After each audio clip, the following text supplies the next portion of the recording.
Welcome to Exit the Matrix, Stories of Success with your host, Jane Slack-Smith, where we celebrate the incredible journeys of individuals who've transcended their limitations and achieved extraordinary success.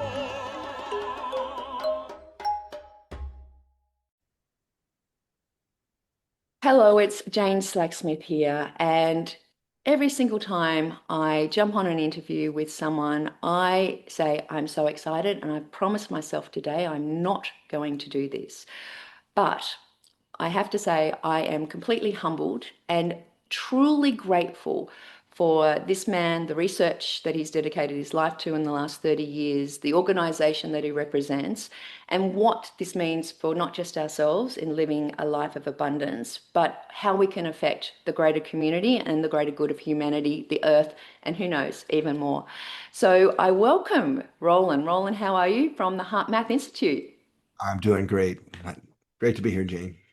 Okay, so let me just put this to those who are watching. If I could give you a magic pill that could connect you to your brain in a way that allows you to have better cognition, to have better insights, to be able to turn up in a better way for your family, for yourself, for your community, to attract your soulmate, to attract your tribe, to affect Earth in a way that can make it a better place, to affect your health, to reduce cholesterol, to reduce glucose, to reduce blood pressure, to improve your whole physiological being and spiritual and energetic being. How much would you pay for that?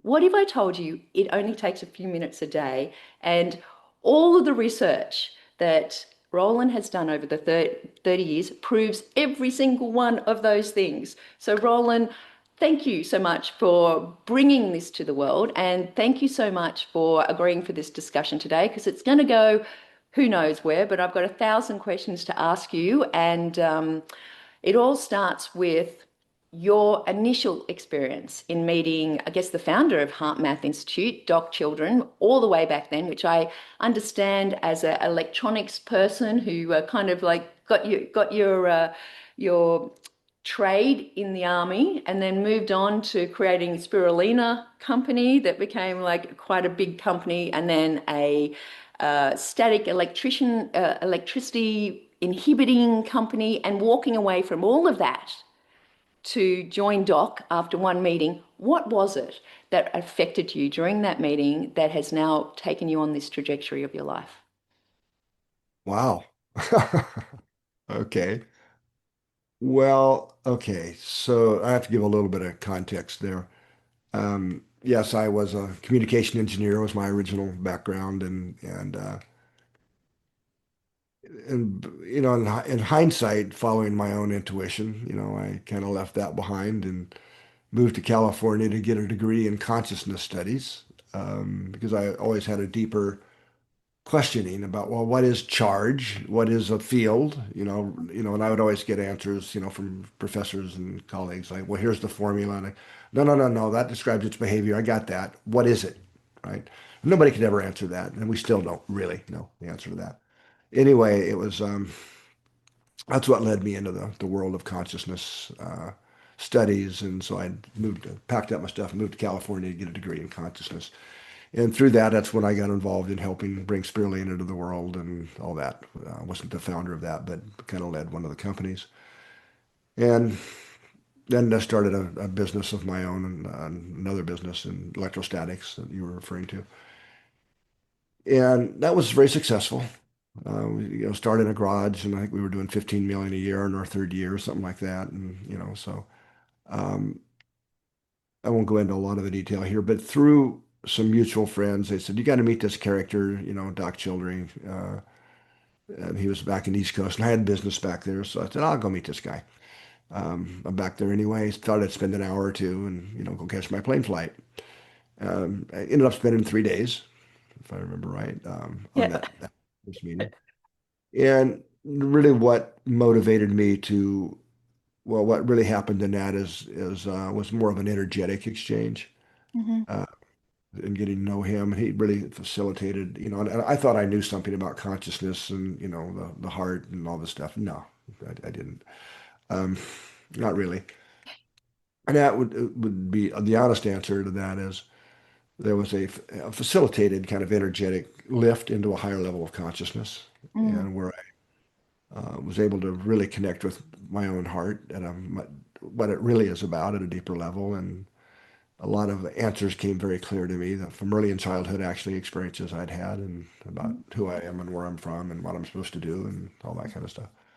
So that's the real answer to that question. And so So, then I started integrating some of what I learned there into my company. I had about 80 employees that reported to me directly, I think, at that time.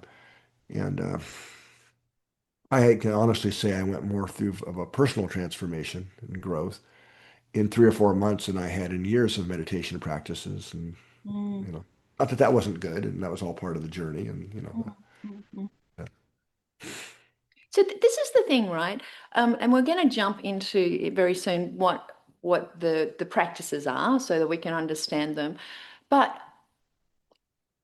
was Doc at a level of vibing that was so high that it allowed you to accelerate your kind of understanding stepping into the heart, or is this something that people can do? Like, do you have to be connected to someone who kind of does no, that no, for you, no, or can you don't have to. That was my journey. yeah? But it No, you sounds like certainly it don't was have pretty to. special. Yeah, but and what that would not be fair. We all have a heart, right? And we can all learn to access it, and so And anyway, what brought him to the work? What was his journey to it? Did he have well, a one event, or was there an awakening, or no, no, I'm not going to tell Doc's story. That would be really for him to do, and I don't want to speak on his behalf. But I've heard him answer that question. And one of the things he'll often say if people ask him that because they come here and want to meet Doc, um, is he would say, "Well, I got to it through the school of hard knocks." right? Right? Yeah. Uh, uh, so So in his own, so you um, sold your company or exited quite quickly. You moved into the HeartMath Institute. You're heading up research today. What I'm interested in, has there been a kind of a large progression in the practice? So what is the practice of the heart math coherence between heart and brain? What is that to start with? And then has it changed over the years, or is it just the understanding of what it does? well, I mean, the tools, techniques, as we call them, the technologies have certainly all evolved over the years. I'd say the energetic essence of them and the initial understanding, no, that hasn't changed. And I mean, I actually avoid, if it might be the right word here, just throwing out a technique without context. Mm, mm, And the reason for that is people always say, well, that's too simple, or I already do that. yeah. And then we yell, but no, you don't, not really. I've been there, done that through all these phases. So, Yep. Well, and then I think that's the thing is that, I mean, as our human brain is there and protecting us, and there is a guard against, information that may hurt us. Often there's information that seems so simple and so um, intuitively right that we have this kind of barrier against it. And, I know speaking to a lot of people, if the answer is very simple, then they overcomplex it and make it difficult and get in the way of themselves. So if I can just bring back to your research and what is coherence? What is being in the heart? Is it the heart as we know it? And what is the basic, I guess the what do you call it, neurodynamics of this heart-brain connection? okay. Well, there's a bunch of questions there in one, but let me see how's the best way to answer that. Let me take this tack, if I may. So a psychophysiologist is my current, degrees and all that. And so I've really been looking and studying emotional physiology from a psychophysiology perspective for, I don't know, close to 30 years now. And Mhm. chasing a lot of rabbits down the hole, so to speak, as we understand deeper and deeper levels of this. And what I think is best is we have to think of as emotions as a system. And I've actually learned in recent months that a lot of people don't realize that. I mean, I've always sort of thought I'm a systems engineer in my Mm. training, though, so I think that way. But no, and there's three primary components to that system, each extremely complex in its own right, that all interact and right. So the first would be the biochemical, hormonal peptides and hormones and neurotransmitters, that whole biochemical system. Mhm. And you might remember, I actually knew her, just to give you an example, a lady named Candace Pert. She kind of got famous for discovering some peptide hormones and wrote a book called The Molecules of Emotion. Yes. Yep. Yeah. Anyway, so at one level, she's right. I had these conversations with her back before she passed away. But emotions is all about the biochemistry, right? And it is an amazingly complex system. It's true. What's the difference between emotions and feelings? Is one like the But biochemistry, hang on. others interpretation? I need to finish this, or we're Okay. gonna just All right. Right. Right. I'll Okay. never get a coherent thought out. If that's okay. I mean, we can come back to that. Okay, so I would just say, Candace, yeah, you're right. However, if you talk to a psychophysiologist, somebody like me or a neuroscientist, they're like, sure, that's cute, Candace, and in that community. But what about the changes in our brain and nervous system activity that precede and really give rise to and cause changes in all the biochemistry? Hmm. Well, that would be the second part of that system, the emotional system. Then there's the third part, and this would be less acknowledged or less understood, and I call it the energetic system. And I know from reading some of your questions that this is kind of where you want to get to. And as we become more self-aware, you can actually start to feel and have your own experience of whether you call it an emotion or a feeling, and we can slice and dice that later, but that they happen there first. Right? You can actually sort of develop the feeling of it. Then those changes, now we're starting to be able to even measure that level Right. in pretty ways. Okay, so it's really these three systems that are interacting, but usually it's the energetic level first, and that leads to changes that we can measure in the brain and nervous system, then the biochemistry. Of course, you can do something biochemically, take a drug, right, or something that, but that That's a reverse. you get the kind of the drift. Now, here's the thing. Yeah. The emotional system can either be set in motion, activated, driven by either the mind in its current operating system, or in this case, and we'll say more, I'll talk more about what I mean by this, or the heart. Okay. Now, the problem that most people have, I would say, facing humanity, Hmm. is that the emotional system is being solely driven by the mind. Okay.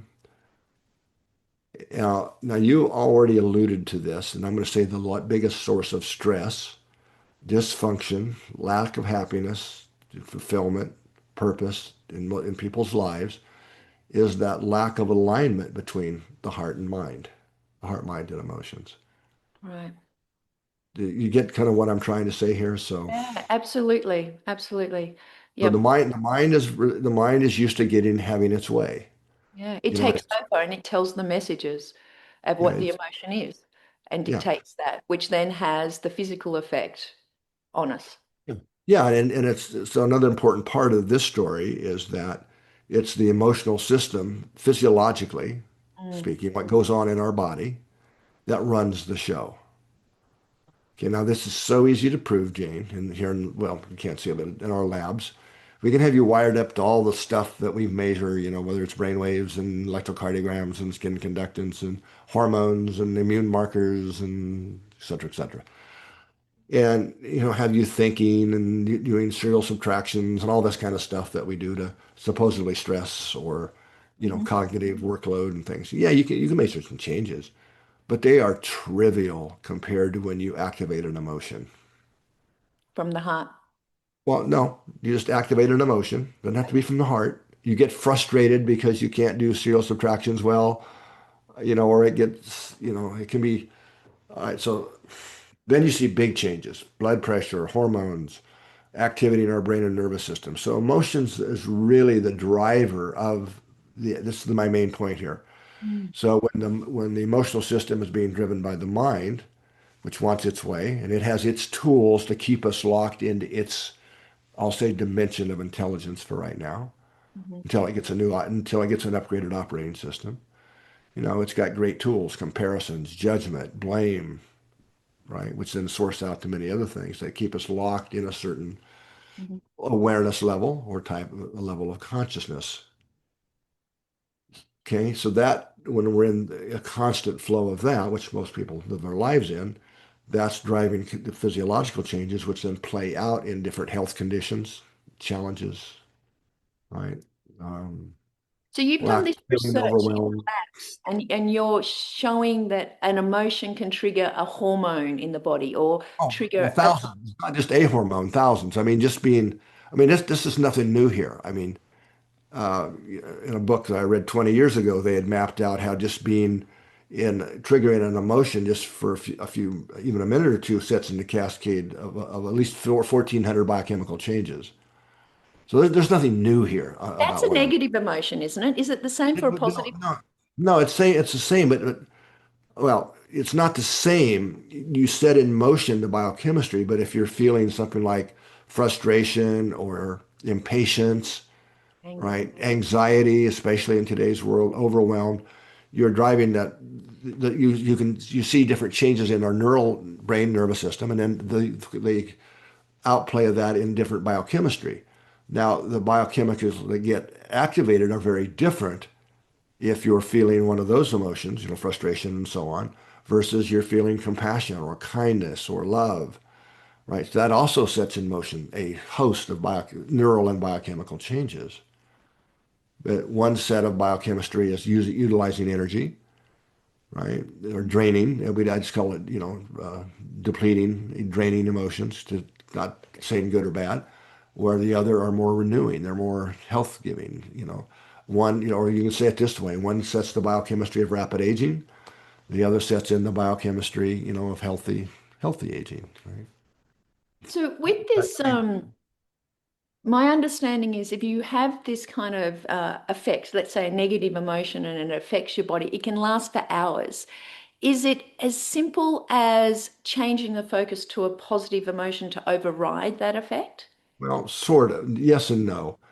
I mean, you are right. Like if you get frustrated or something, even for a short period, you pulse the system with, everybody picks on cortisol. I'll pick on it too here, because it is in the hierarchy of the biochemistry, it's very high up. And so if you put more cortisol into the system, which is not a bad hormone, we want it. We need cortisol. It's kind of the master top of the food chain of energy metabolism. Then that sets in motion just really thousands of other changes that then result from that. I won't go into all the things, but you're metabolizing energy, right? So now I'm that, particularly interested in this because I had very high cortisol for 10 years and no one knew what it was. And it turns out it was a tumor on the pituitary gland, well, which I had okay. removed. So 10 years of constant high cortisol. And they said I'd have less energy afterwards, but I haven't proven that right in the last 6 years. Well, good for you. Good for you. Um, yeah, so I don't want to pick on Mm. any hormone or here. So your question was like So the question is, can you oh, replace quickly that negative effect with a all right, well, positive? here's what I was where I was getting at earlier. When if you as we become more aware at the energetic level, Mm. we get triggered. Let's say somebody cuts us off in traffic, or I don't know, looks at us sideways in a staff meeting, or whatever. You know, that triggers. Once we it's much easier once you become more self-aware of at that level to turn those around, Right. right? To have if you kind of look at it like we have an inner control knob. We have an inner control panel that we can tune and have a lot more choice in our own emotional diet and responses than most people understand. It's because they haven't been taught how, but we all have that capacity. It just takes some practice. So if you change it at the energetic level, right? Maybe you're feeling impatient in traffic jam. Well, that's not going to make the traffic move any faster, right? I mean, Mm. our own logic can know that. All we're doing by getting impatient and frustrated and is flooding the system with, the biochemistry of aging, Mm. right? It also blocks, higher cognitive functions. Mm. So we can turn that around and maybe turn that into just patience, Mm, mm. right? The Or, frequency of pitch. or pause, what a gift. I have time to listen to a podcast. Well, right, exactly. But you see what I mean? So we just have to learn. First of all, we have an inner control panel and how to access it and how to, change the dials. It's really what the work is about at one level. So, and I hope I'm answering your question, Absolutely. I mean, we've gone from the fact that the brain seems to be triggering most of these emotions, and it can have a physiological effect on you, even to fasten up aging, but it then can also be in a way that it allows you to have a consciously not working from the subconscious, consciously making a choice of having awareness at any moment and going, how am I turning up at this moment and changing that? well, right, but it's important to note here, is maybe for some listeners, I am not talking about repressing.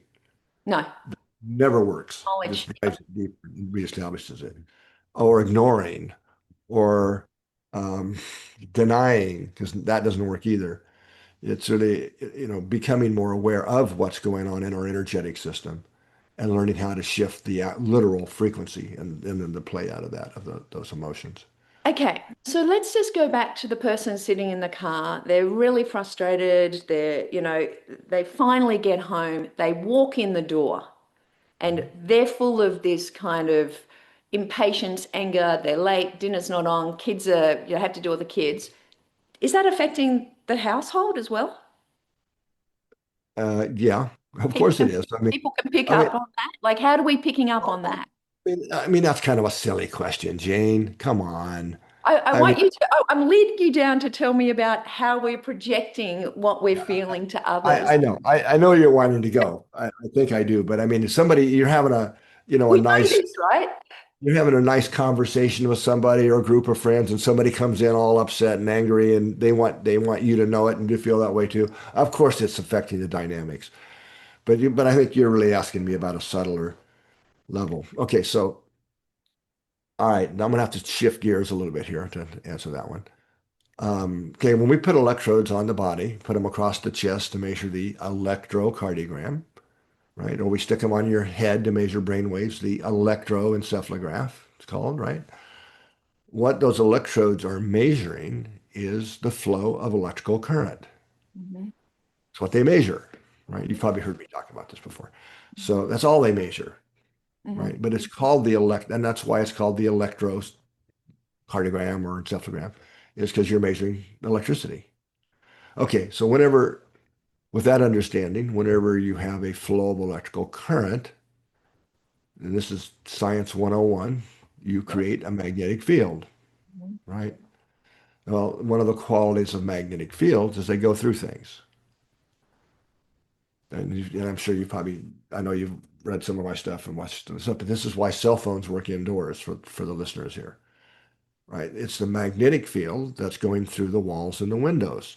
And that field is carrying information, your text message, your voice, whatever it is that you're choosing to send from your device to the cell tower, and then it goes from there around the world.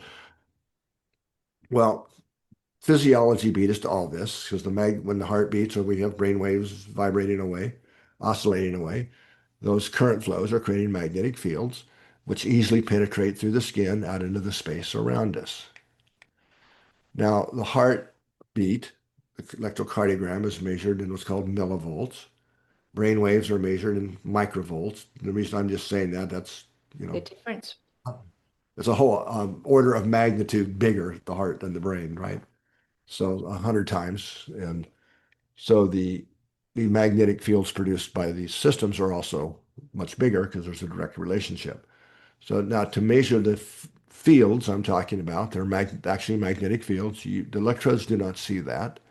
You use a different instrument, and that's called a magnetometer, right? And the larger hospitals actually have what are called MCGs, Mhm. which stands for magnetocardiogram. You never touch the body. Mhm. Sensors are outside the body around you here. You measure these fields. Now, you can back up that sensor, just for the heck of it, see how far away can I get and still detect the heartbeat. Mhm. And it's around 3 feet. A brain wave, it's about an inch. Now, that doesn't mean the field only goes 3 feet or an inch. It's just the sensitivity of the instruments. It goes, we know, much farther than that. Um, what we were able to show, this is going back to the 1990s and in our research here, that, in fact, this is where my communication engineer training came in handy. Worked for Motorola. So using the same type of techniques we use to decode the information being carried by a radio wave, whether it's your cell phone or a radio station or whatever, TV, whatever. You can, actually decode and look at that vibrational. It's in the form of vibrations. Um, you did that to the magnetic field of the heart, and lo and behold, we could pretty easily tell what somebody's emotional state was by the information being carried by the field. So I discovered. Specifically the emotion, or just positive No, versus no, no, no, depleting? specifically, because that'll lead us down another rabbit hole. Yeah. But so there is a direct relationship, mathematical relationship between these vibrational information patterns, I like to call them, being carried by the field, and the rhythm of the heart, the information the heart's beating out. So you don't need these expensive magnetometers once you understand this to know what that information is. And to answer your question, yes, anxiety looks different than anger, which looks different than impatience. But then there's a whole category of difference if you're feeling something like love or compassion or kindness or gratitude and appreciation, these types of emotions. So they do have their own specific signature. It's just kind of generally the same, but also specific differences for different people to a certain degree as well. But the point here is that we're broadcasting. Well, let me say it this way, Jane. What we feel inside doesn't stop at the skin. We are broadcasting it. We're literally radiating it like transmitters, like TV Mm. radio transmitters. So that was pretty interesting. But the next question was, well, okay, so what? I mean, that's neat, Nice. but uh, so long story short, and this actually wasn't that hard to do. We're able to show that our nervous systems are also like receiving like antennas, right? So that we're specifically tuned to the fields generated by other people, other biologically generated fields, kind of like little windows that were tuned into that information. So we were able to show that whatever one person's broadcasting in their field, the information, it can be picked up or is being picked up by another person's nervous system and leads to measurable changes in their body and nervous system. Now, this shouldn't be that surprising. And It's so what, surprising we can measure it. That's what surprises me, is that we kind of know yeah. it, but it's the Well, measuring. yes, what we really did here was add science and scientific understanding to what most people already know and experience, Mm. right? I mean, we have sayings in our language, for God's sakes, right? Yeah. Even before you walk into a room, even before you catch body language cues or tones of voice, you can feel something, man, the tension's thick in here, right? And Or even sometimes, communication, when people are saying something and you're like, that feels odd, like whatever yeah, the energy they're putting out is not what they're saying, and you're thinking, that just that's, didn't sit well with me.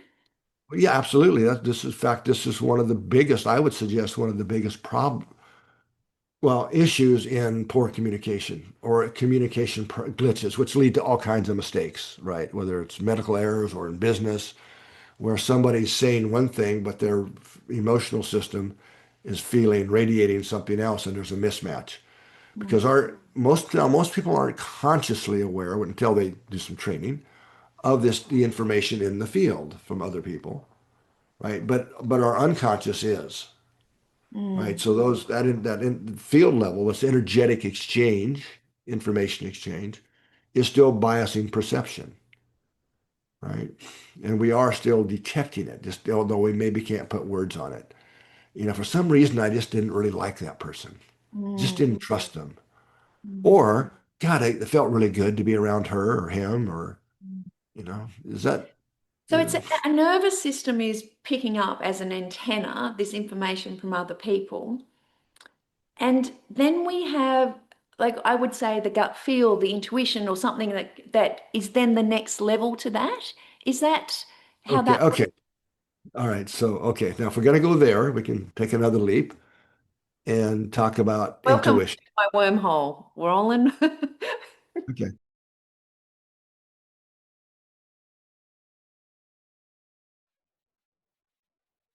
Hello, just a quick message. I hope you're enjoying this podcast bonus session. Now, if you have heard this interview, then you're probably sitting there going, what is this all about? Well, this is all about my Exit the Matrix experiment. Now, I decided to write a book because I'm really interested in how do we go from the existence that we have now to exiting the matrix and living with intention from our hearts, following our heart's desires, but also creating abundance in all areas of our lives. And hence, whilst I've been researching this book, I thought, this is a really solitary journey. I want people to come on this journey with me. And hence, I've got this very special group. Now, come and join me. The first month for founders is free. And if you decide to stay, fantastic. So, what I'm doing is I'm interviewing incredible people. I'm getting insights about what's this awakening that people are getting? What's this the exit the matrix kind of sliding door moment for them? Now, I've obviously run this podcast for over a year now, and I have more than 30 stories, but I'm also interested in those people who are in this transformational space who are actually not just awakening themselves and they're awakening others. What is the mechanism? As Bashar talks about it, it's the permission slip. Are they going through astrology or meditation or yoga or breath work? Are they just going within and getting a sense of what's really going on? So that's what all the Exit the Matrix experience is about. I'm going to let you get back to the interview, but if you want to join me, go to exitthematrix.today/ETM with me, which stands for Exit the Matrix with me. So that's exitthematrix.today/ETM with me. Sign up. I'd love for you to come along. I'm creating courses. There's currently courses in there around 4D gratitude. There's more courses to come. I'm creating custom GPTs on how you can exit the matrix and helping you uncover what lies beneath your subconscious and holding you back, and also other custom GPTs that I'm sure you're going to love. And most of the speakers are actually really motivating me. So I'm creating courses, I'm creating ebooks, I'm creating experiments you can try, I'm creating tools that you can use, and I'm also writing a book. So at some stage, I'll get to writing the book. At this moment, it's just all about the research. And I hope you choose to join me because I'm really excited about this experiment. So I'll get back to the interview now. Enjoy yourself. And as always, here's to your success. All right. So I saw this was one of your questions anyway. In our research, well, not just ours, and lots of other people who do this kind of work, research, that I would suggest we have three different types of intuition. So we have to start there to answer your question. So the first type, and I think it's important if people get the context, it's easier to kind of understand what we're talking about here. So the first type is called implicit knowledge. And so this is the type of intuition where we have learned something and forgot we learned it, or maybe we didn't even know we were learning it. Just watching things, seeing it on TV here, there, but it's all going in and Watching our parents when we're below the age of 7, picking up everything. or any time. It could have been last week. Doesn't matter. The point here is this is implicit means a type of information we don't have conscious access to. Okay. And we encounter a situation or a problem or a challenge. And the brain is, I don't want to get too deep here because we spend the whole hour, it's called dual process theory in some scientific literature. But basically there's the fast channel where the brain is pattern matching to these unconscious implicit things. Mhm. And we have the aha, the intuition on how to solve the problem. It's Now just this, going into its box of knowledge and going, what do I have seen before? What do I know? And that gives yeah, but the. it's all unconscious. Yep. Now I'll give you, there's many, many examples, but I'll give you a common or a classic one. And that is a nurse who's been around for a while on the job, and she can walk into a patient's room and goes up, that they're in trouble. They're probably going to code within the next few minutes or hour. Yep. Your nurse standing next to her goes, "How do you know that?" The older nurse says, "I don't know. I just know it." Mm. Okay. and she's usually right. I've had this experience. I worked in underground coal mines, and the men would say to me every now and then, I'd move if I was you. And I would just like, I'd do whatever they'd say. And you'd move, and then 2.5 tons of rock falls down. And they go, yeah, that's just how it is. And I'm like, thank you. Fill me in next time you feel that feeling. Okay, so in other words, expert knowledge. Now, this is kind of the safe type of intuition to study in academia because Mhm. it's all about the brain and unconscious memories that you're pattern matching to. And back when we first published this, some of our research on this in the late 1990s, I think I read about 40 books on intuition, and they were all this type of intuition, okay, in a lot of the papers. Now, there's a second type I call energetic sensitivity. Now, this is getting towards answering the question that you asked a few minutes ago. This type of intuition is our nervous system's capacity to detect and respond in a meaningful way to real signals from the environment. Mhm. Another person's heart field, Mhm. carrying emotional information could be one of those. And there's actually even been studies on this aspect. If you ever feel like somebody's staring at you, Mhm. turn around, sure enough, they're staring at you. Um, I have a couple of friends who feel earthquakes coming, right? We now know we can measure changes, and this is very solid science, in the Earth's magnetic and field environment that precede earthquakes. Mhm. And another a lot of our research, we've published quite a bit on this. Absolutely no question that our nervous system is tuned into and affected by external magnetic fields, the fields of the Earth we live in. Oh, I don't get headaches very often, but the only time I get a headache is before a huge barometric Okay. change. So Okay. from high to low, I'm like, oh, there must be a change of weather coming, significant one. That's similar, right? But it's real changes in the environment. I'm more talking, energetic, but that works too. That the body's learned, and knows to respond to. And okay, so then the third type I just call it non-local intuition. And this is the type of intuitions that you can't explain away by the other two types. Mm, Usually something to do in the future or at great distances. mhm, Because many, many examples of this as well. Can be mothers who know their kids are up to, doing stuff they shouldn't be doing or in harm's way and are maybe on the other side of town or on the other side of the planet. Distance doesn't seem to matter.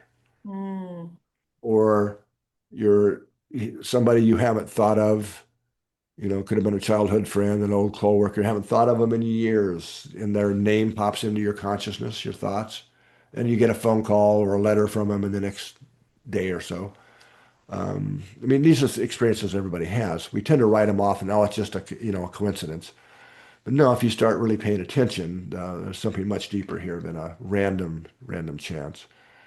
And so that's um, a lot of the science that we do. Like on the energetic sensitivity, we've got pretty good science now that explains that in our nervous systems. And on the non-local intuition part, the one of just the things we yeah, hear. can I just interrupt there Sure. because you did say that there's a two-way, like we project and then we pick up as an antenna. And I'm hearing now how we're picking up this non-local type of intuition. I know having grown up Catholic with a mother who's like, I know you're going to an exam or I know you're about to do a big something or other. I'm sending you energy or I'm going to pray for you or whatever that is. So it is a two-way street. We can send, and is that a proven research thing that's been Yeah, researched? I would say more and more so, yes. And we can go down that, or I can finish talking about non-local intuition, Please which finish first. But yeah, I was just wondering, was it two-way? But yeah, good. yeah, yeah. And there's some really neat new research that supports that idea. Okay, so non-local intuition. There's a lot that we can put in that bucket or that category. Um, the One of the things we hear most from people who learn the HeartMath practices, the different techniques, or especially if they use the heart rhythm, it's what's called heart rhythm coherence feedback technology to really practice getting their physiology into this optimal state of heart coherence. Or that if they do that a little while, that, and we've heard this so many times, still to this day, that they're saying, look, my intuition is on steroids. Mm, This is different. This is not subtle, right? Like there's an inner voice that's come online here that, you know, and then usually the second thing they talk about is as synchronicities have become a way of life. There's just a different flow now mm, through life and the challenges, you know. Um, so that and I can my own experience and many others here that founders of HeartMath can say the same thing. And but that motivated us to design some actually very rigorous laboratory-based research around this question of non-local intuition. Now, I'm not going to go into all the gory details because it would drive most people crazy if I did. That don't care about all that. But basically, we got people's brain waves and heart rhythms and heartbeats and skin conductance, these types of physiological measures. And we developed several protocols over the years. But the first one was you're sitting at a computer screen, kind of like we are now. You know, we're measuring all this stuff, right? And then at some point, an image comes up on the screen. It could either be a really yucky picture, like a snake striking out at the screen at you, or you know, a bad guy with a knife and a woman, you know, scary stuff. Or it would be nature scenes and bunny rabbits and, you know, things like that. And this is done in a way that it's impossible to cognitively guess what the image is in the future is going to be. So when we look at that data before you see the image, what we find is that there is a physiological response that is accurately predicts the future picture. Okay. The mm-hmm. first part in the body to get that signal, wherever that comes from now, we can go there in the next if you want, is the heart. The heart then sends, now this is important what I'm about to say, the heart then sends a measurably different neural signal to the brain. Then you see a brain response. Sometime later, after the heart sends a signal, then the body response, like the gut or the hair on the back of your neck. So the gut gets the credit. You know, we say gut feelings or the hair on my arm, but it's Yeah. really heart, brain, then body. And if you're paying attention to the body, you feel that feeling, whether it's good or bad, about what the future event is. Okay. So now the way I got that It blows me published, away because I was pretty impressed in seeing studies that said the brain picked up before the image. I didn't realize the heart came first. heart comes first. And it's measurable, like it's the heart Yeah, changes its this has been rhythm or repeated. Yeah, this has been repeated multiple times, even by other independent labs. So this is wow, okay. All right, so the heart knows. yeah, the heart knows. I mean, that's in our language too, right? Ask your heart. The heart always knows. Yeah. Put your heart into it. Play with heart, right? So the, Okay, the so gateway to intuition is the heart. yeah, well, okay, remember there's three types. Yeah. Yeah. You know, Non. now even in the I wish I could come up with better terminology because within the non-local category is what I'm talking about now. Mm, So let me just tell you how I got that published, and then I'll tell you what I really mean. This is back in the late 90s when we started publishing that line of research. Early 2000s, we published quite a few studies on it. I was talking about how the heart appears to have access to a field of information outside the boundaries of time and space. Okay, perfectly acceptable language in that era, that time, because you know non-locality and entanglement had all been experimentally proven. But not only at the level of subatomic particles at that time, that's no longer the case. mm. It's now been way proven in macromolecules and groups and all kinds of stuff. And So this um, is just pulling, that's just the quantum physics science has kind of caught up to what the heart's doing well, and or maybe not fully caught up yet, but yeah, at getting, least that language. So what I used to ask the question, well, what is a field of information outside the boundaries of time and space in this context? yeah. I kind of quit asking that because it surprised me the answers I would get, which were nowhere close to what I was hoping people would intuitively understand. Mhm. So what I'm really suggesting here, I'm going to take what could be a much longer discussion and cut through to say it this way. What this suggests is we have two hearts, the physical heart and the energetic heart. what I call the energetic heart. It's also been called the spiritual heart in a lot of other traditions for a very long time. So I'm just suggesting that we are multidimensional beings, Mhm. have an energetic system. I've kind of already alluded to that. And the heart is the conductor, the coordinator of the energetic system, the energetic heart. Now, the energetic heart is a very complex system. It's very real structure, just at an energetic level. And it serves as the bridge to that higher dimensional part of ourself. Now, a lot of people would call that your higher self.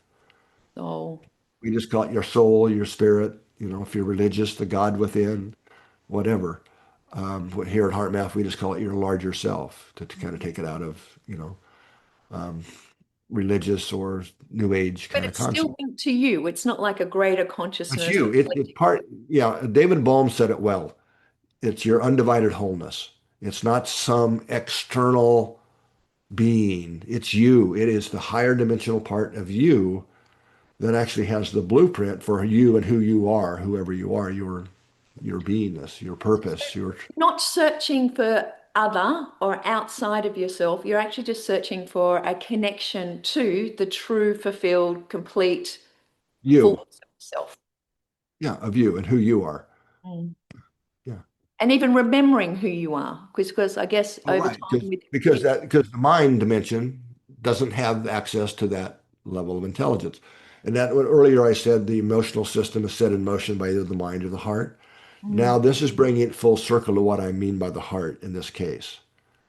So it takes a higher, well, I could say it this way, a higher intelligence system to finally bring the mind and emotions into alignment with who we really are at the deeper, higher dimensional level of our who we are. But the mind doesn't has to forget that, right? That's part of the deal.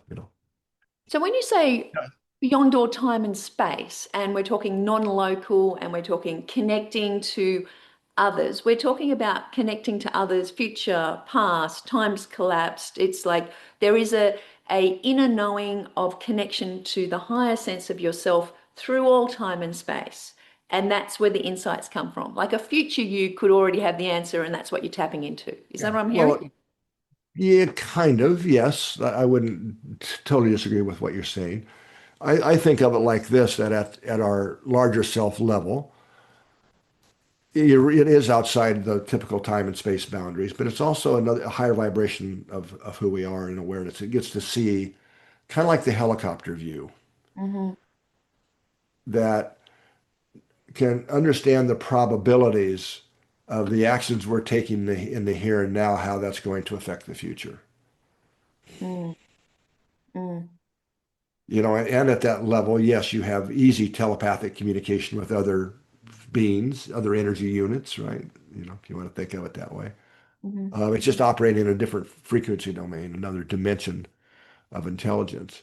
So as we practice these skills of getting more coherent, and by the way, what really takes us into more coherent, and what I've learned is the fastest direct pathway is to activate one of the frequencies of the love spectrum. That's the straight line. And what I mean by that, if you think of love as a musical octave with different notes, right? So compassion would be a very high frequency in that spectrum. Kindness, right? Patience, right? Heart vulnerability, right? Does this correlate Appreciation and to David gratitude. Hawkins kind of spectrum? I'm sorry? Does this correlate to David Hawkins kind of spectrum? No, no, no. And I know Hawkins' work and his idea of scales of development. That's fine, but the numbers he puts with them, that's just made up stuff. Yeah, that's just a function of being able to put a definition or a label on something to Yeah, but describe. remember how I was talking about we can measure frequencies and the energetic, the magnetic field? Hmm. Well, you can actually look at the spectrums of them and you start seeing, if I had a slide, I could show you, you'd see what appreciation looks very different than anger. These are literal frequency patterns. So which has the highest frequency? If we were going to drop into our heart and engage an emotion that could elevate Oh, us it's one of those what I call the spectrum of love. So what this really means, just to make this practical, yeah. anytime we extend acts of kindness, right, or we self-regulate ourselves into being more patient instead of impatient, or connecting rather than separating from someone, more caring versus, those are all acts of love. And those are all things that open that channel, those frequencies to our larger self. So that we're now able to bring in that higher dimensional information, which is what finally helps elevate the mind into a new operating system. But it kicks and screams, right? Because it's used to having its way. Mind. Does that So, make you mean? so go on. Well, no, that's enough. So I'm kind of looking at how can people live a life of abundance in all aspects of their life and creating the life that they want. And what I'm hearing from you is, there's more signals, I understand, for the parasympathetic or whatever the connection is from the heart going to the brain, 90% more than from the brain to the heart. The heart is being proven to be the first in line to be able to have cognitive kind of perception and intuition. If you can be aware of these heightened love emotions and activate the energetic spirit heart to your higher self, then you have more abundance. Like you can create more. Is there a creation mechanism to this as well as an insight mechanism? Yeah, I'm gonna have to take my science hat off here to answer that one because what I'm about to say probably cannot yet prove, but I would also say you can't prove it's not this way. Yeah. Okay. Working premise for us. Um, all right. So the couple aspects there. Well, first of all, let's talk about abundance. So a lot of people probably assume you mean dollars when you say that. Fancy cars and big houses and all that. And for some people, that may be true. Abundance for a lot of people, that may not be their path. It might be abundance of friends and connection, abundance of love. You know, um, Health, so I, spirit. yeah. In In, fact, it's really interesting because a lot of the research on happiness shows that it's not money, wealth, it's not the big houses and cars and that leads to happiness. In fact, some of those things take away happiness for a lot of people. It's really interesting when you really look under the hood of that. So I think we have to be careful what we mean by abundance, but a fulfilled life, you know, um, Mm. really good positive relations, loving relationships, knowing that somebody's got your back. These Mm. kind of things, I think, are for me and I've been on both sides of this, so I can speak to it. Um, all right, so you're asking about creation. Mm. So what if, I'm going to say it this way, we really do live in what's, it's pretty good science for this too, that we live in a holographic universe. Mhm. And from this perspective, well, even if I don't go there, if I don't go that wide, I mean, a lot of just normal day-to-day thinking and behavior is creating our future. Now, this kind of one of my mentors, I'm gonna come back to what I really want to say in a second here, but it was a guy named Carl Pribram, really famous neuroscientist, considered the father by most people, the father of modern cognitive neuroscience. He so many things to his name, like executive function. He coined that term to describe the frontal cortex and the amygdalas and all the stuff he mapped out in his career. And one of the things he talks about in terms of the frontal part of the brain, the frontal cortex, that gives us is foresight. Mm. So the ability to understand how our current thoughts, emotions, and behaviors affect the future, right? So I'm not going to go into the neuroscience of that now, but just on a practical day-to-day level, as if we don't really have good self-regulation capacity and foresight, right? Not a good idea to yell at the boss if you want to keep your job, Yeah. right? So I mean, yeah, creating the future. Well, I get pissed off and I yell at the boss. Yes, you created your future of getting fired. I mean, is that making sense? I mean, just be real. Absolutely. It makes sense, right? Yeah, just practical, or not, or you're in debt and doing impulse charges on your credit card when you're on a budget. This is all lack or failures of Or eat a self-regulation. lot of chocolate when you're trying to get over Exactly. diabetes. Well, exactly. So I mean, there's the kind of practical Yeah. duh, Day to you know, day. that we create. Well, we are really, but in a very, people aren't usually aware and thinking of how we are creating our future Mm, from these simple day-to-day, moment-to-moment choices in our thoughts, emotions, which drive physiology, or in our behaviors, right? Which affect so many, well, our success. And there's the whole emotional intelligence research and literature it says the same thing I'm saying. The more self-aware we are and able to self-regulate our emotions, is directly related to career success and wealth, these types of things. Okay, so there's that kind of, it shouldn't be a big stretch for people to grasp that. But I'm saying there is a deeper level as mm, well. And in a way, we're always co-creating our reality in the level we were just talking about, but at another level as well. So remember I talked about how we're higher dimension, we are multidimensional beings. So there is a level by which at which it is we are co-creating. Now, this is where connecting with our larger, really following our that intuition, the more we can align with that, that takes us into another level of co-creation. And from my perspective, Jane, there's a built-in safety valve here that we're not able to really go into that vibration and consciousness that truly where we truly become co-creative without a certain checkpoint being met to go through that safety valve. And if you think about it, it's really for our own protection in a way, as well as others. So what won't go through that eye of the needle are mm. things like judgments and anger and these lower vibrational frequencies. Because if we were able to really create from that, Yeah. and in a way we are already at that other level, but what a mess the world would be. Way worse than it is now. So it's those frequencies of what I call the love spectrum that give us access into that next vibrational level. And that's what starts downloading from our larger self an upgrade. The operating system of the mind gets an upgrade to where we become more aware of the way things really work and who we really are. And when that happens, we start moving and it's not a state thing. We move into another way of being. Mm. We call it heart-based living here at HeartMath, where you're really living from the heart and those, really more following moment to moment your intuitive guidance from your own larger self. That moves us into a vibration to where we really can start to co-create and interact with this holographic reality in a new way.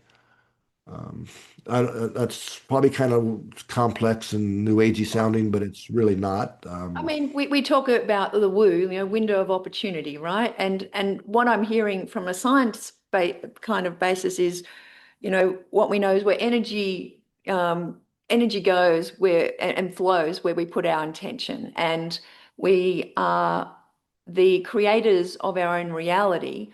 But to access the next level of reality, we can only really get there through the heart love spectrum that allows us to operate as measurable on a higher frequency that activates this greater consciousness of us through all time and space, all knowing, and being able to create what we want in our lives. Yeah, you can say But it that way. why not we do more of that then, Roland?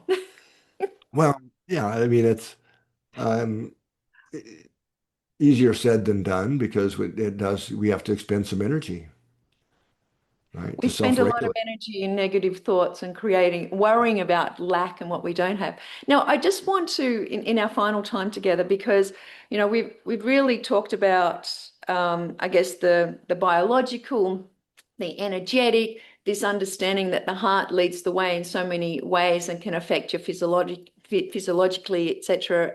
And I want to look at the collective here, because I know that you're running experiments around the world. The work that you've done with Dr. Joe Dispenza and the latest research that you're doing. I want to know a bit about that, and then go to what you're finding with these random number generators as well, because the collective can influence everything, right? So if we could just talk to how, like, I'd love the idea that I could have a sensor and I could pick up the emotions of the people in the room that I want to hang out with. Like, I'd love to see that future, but it sounds like you can almost do that now. Yeah, it's a sensor technology barrier at this point, but that's not that crazy of an idea, and probably a generation or two from now, it'll be commonplace. I Find your suspect. tribe very easily. Find your soulmate very easily on the same heart rhythm. I So, think so. this the Dr. Joe Dispenza, he's been doing a lot of work with you and with groups, because if we take it ourselves from the individual now and how we can affect our own life, and we've talked about being antennas for others, where has that research led you? Or, what's the cutting edge? What are you seeing now? We've talked about the work from the 90s and early 2000s. Okay. So this moves us into, from my window of view here, what I think of as global energetic interconnectivity between how are we as humans interconnected with other humans, right? Through these field environments and with the Earth itself. And we have multiple tools in our toolbox for asking that question now. We don't have time to go into all of them, but just a quick overview. We have magnetometer stations all around the Earth that are quite literally measuring the magnetic vibrations of Earth in the magnetic fields, and there's a couple of those that are important. But those rhythms in the Earth's magnetic field, the field lines vibrating, and these things called Schumann resonances, which are a different mechanism, directly overlap human heart rhythm and brainwave frequencies, the same frequency. So we have the basic physics to understand how we can transfer energy and information between us and the fields of the Earth, which become the carrier waves of our thoughts and emotions and so on, and interact with and affect others. And it actually gives us a mechanism to even explain some of the non-local intuition stuff. But that's a whole probably podcast to just go down that path. Um, we also have a project measuring the electrical activity of trees all around the Earth, which have complex rhythms and are very dynamic beings as well. And some really cool stuff coming out of that research, showing that trees respond if we send love to trees, that we can see and measure how they electrically respond. For example, now you mentioned the random number generators, and that's part of a project called the Global Consciousness Project 2.0, and there was a GCP one that is now pretty much no longer, but this is the new version of that we were asked to take over from the founder of that, a guy named Roger Nelson. And so random number generators, well, that sounds like a complicated thing, and they kind of are, but what they do is really simple. You can think of a random number generator, an RNG for short, as an electronic coin flipper, Mm-hmm. right? So if we sit here and flip a coin, 1,000 times or whatever, you're going to get, 50% Heads, heads, some 50% tails. tails. Yeah. But overall, it should be 50-50, right? Of what you get if you have a balanced coin. And so an RNG is a very high-tech version of that to do it electronically. But instead of heads or tails, you get ones or zeros. Okay. And they do it really fast. So let me give it a little bit of history here. So the Dr. Roger Nelson, who was the founder of GCP1, was at a lab in Princeton where they were studying the kind of way ahead of their time in a way, but they were looking to look at the effects of human consciousness. Can our consciousness interact with and affect the physical world? Kind of gets to your creativity question in a way. Mm. Are we able to, or is our consciousness able to regulate, to actually interact with the physical world and change it? So they did a lot of really cool stuff. But what they found was that these RNGs was a really neat system for measuring the effects of conscious and intention. In other words, you would get meditators or regular people, and they would try to, influence these devices to either make more ones or more zeros, depending upon their intention. And that worked. They found it to be a really good system. That led to the idea of creating a global network of these things Mm. to see if something that synchronized is a better word, lots of people, kind of mass consciousness, where we're all paying attention to something and probably feeling something very similar at the same time. Now, this could be a great tragedy, right? That the media is all focused our attention on, or it could be a big sporting event, right? A World Cup or a Super Bowl. A lot of people that are paying attention and really feeling, having these different emotions. And So what many years of study, what he's found that there is a significant relationship between those events. And what's even more amazing than the fact that you can affect an RNG's output is that this global network and GCP2 with thousands of these things is what something really happens that shouldn't be able to happen happens with great precision, actually. I mean, statistics are 3 million to 1 odds against chance now. This is, I mean, out of hand. But they start flipping, even though these devices are, remember, they're all around the world and independent, designed to be random and not influenced by, other things. I mean, they're very designed very well to do this, but something connects them and they start flipping ones and zeros at the same time over a fairly long time period sometimes. So this is how we measure the impact of these larger events that affect humanity. So So this is what I'm hearing, just so I can just summarize this so my brain can catch up, is that our heartbeat is electricity. We're projecting a magnetic field. This magnetic field of the individual, and we feel like we're separate from everyone. In actual fact, when there is a huge devastating effect, or we've just had the Melbourne Cup here, maybe if New Zealand was picking up on things and something, there's big events that are positive or negative, and we feel that when we go to concerts, we feel this connection, we feel of these things.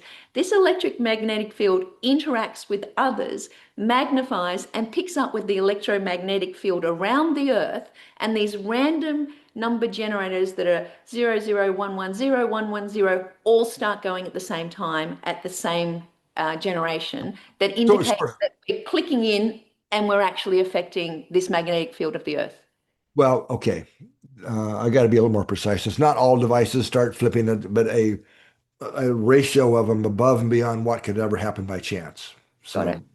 but not all of them exactly, the same. And whether it's magnetically mediated or not is unknown. Something has to be connecting them, Mm. right? Now, it could be electromagnetic, probably not. It's probably something deeper. These devices, the way they work, these RNGs, is the way we make random numbers. It's very hard to really make random numbers, believe it or not. And to do it, we use a true quantum process. It's called quantum tunneling, where you force an electron to go through a barrier that it doesn't want to go through. So that's completely unpredictable. It's quantum uncertainty of how many electrons are going to make that jump. So we measure that. That's what we measure to create the randomness. So in other words, it's a true quantum process. So most people involved in this and our scientific teams involved, suspect that it is a quantum level phenomena of at a deeper level of interconnection. Now, that's not to take away from the magnetic, because that's very real and measurable. So that in other words, we're interconnected on more than one level and in more than one way. Um, And at this stage, we don't know what it is, but we know that there is something that is actually influencing these. And that's, I guess, comes to your global coherence app. Like I can put my finger on the back of the camera on my iPhone, and it measures my pulse and then the heart rate variability, and from that comes a coherence number that allows me to contribute in some way to the field of the earth. yeah. Well, it lets you see, it gives you your own real-time feedback on how coherent am I, and as you practice the different techniques and skills. But then you're right that this app also lets you create groups, which I understand you have. Yeah. Awesome. Or there's also the global group, where the whole world's community is coming together and at different times around different events to really kind of get in sync together and add more love, more compassion to the planetary field environment. Have a good time. I'll be adding that into the show notes. It's a link to the Exit the Matrix group so people can do it. But I just personally love jumping on and seeing other people in the world, the little light on the map to see where people are actually connecting. And I think with intention and bringing what I'm hearing, groups of people who are heart aligned at a moment in time can actually elevate that, uh, you know, I guess Yeah. it's the greater consciousness and connection throughout the world for all of us, and especially in times of difficulty and chaos and disaster, and when we think that everything is against us. Yeah, and what all this research, I mean, we've really skipped over a lot here in the time we've had, but what a lot of these studies, whether it's with trees or RNGs or many of the other studies we've done, it's really pointing to that what we are feeding that field, that energetic field, Mm. it matters, right? In measurable ways. It matters on being able to measure responses in other people, but also in the physical world. That's what the GCP2 is really telling us, is that at least our collective consciousness is in measurable ways interacting with and affecting, changing the physical world. So we have to be conscious at any time of how we are feeling and then feeding the field. Yeah, that's kind of a saying that's emerged now out of the global coherence initiative work is ask yourself, what am I feeding the field? Okay, so as we finish up here, and I think that's a really great point that is just that everyone can take away, which is what am I feeding the field today, and how am I turning up and connecting to my heart and using emotions to connect to my greatest intuition on supercharged, but also being able to create the life that I want and being the predominant creative force in the life. You personally, Rollin, you've been doing this for many, many years. Your research is extraordinary, and I thank you from the logical mind of mine that needed the numbers to be able to prove the rest of it. But what for you is the pen down, this is it, I've achieved what I set out to do, or in the future for you, what would be the conclusion that you would like to achieve with all of this research that you've done? Well, I don't know. I mean, I'm not sure there is an end game, but for my own personal growth is to wake up enough to who I really am in this level of density here on Earth to say that I've really reached that awakening state. Um, Scientifically, I saw you saw this in some of the notes you sent me. I don't say this a lot publicly, but I've got a little handful of collaborators that uh, what we feel would be the biggest scientific contribution that can be made at this time is scientific proof of the human spirit. That would Okay. change, you know. That would change the collective consciousness and the way that we orientate in the world, and potentially this awakening that everyone's talking about that we're going through. Thank you so much for your time. Thank you so much for your dedication and the research you've brought and the knowledge that you're impacting the world with, because, if I can get this information out there to people, because as you said, creating a life of abundance isn't about money, and it may not be about, having better connections or relationships or spirit or health. It may just be turning up as a better person and having a connection to the complete you and raising the consciousness of Earth and making the world a better place and proving that the human spirit will triumph. So thank you so very much for your time. I really appreciate it. Take care and have a great day, everyone.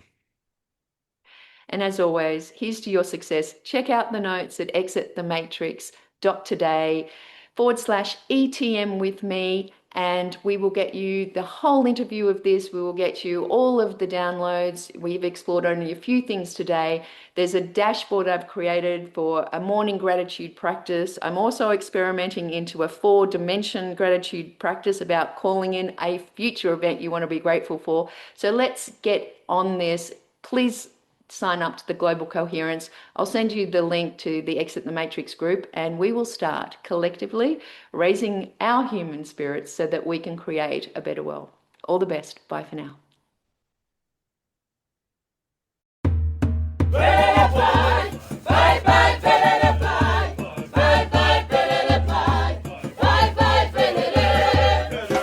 Thank you for listening to Exit the Matrix, Stories of Success. Make sure you subscribe to future episodes at www.exitthematrix.io. Until next time, here's to your success.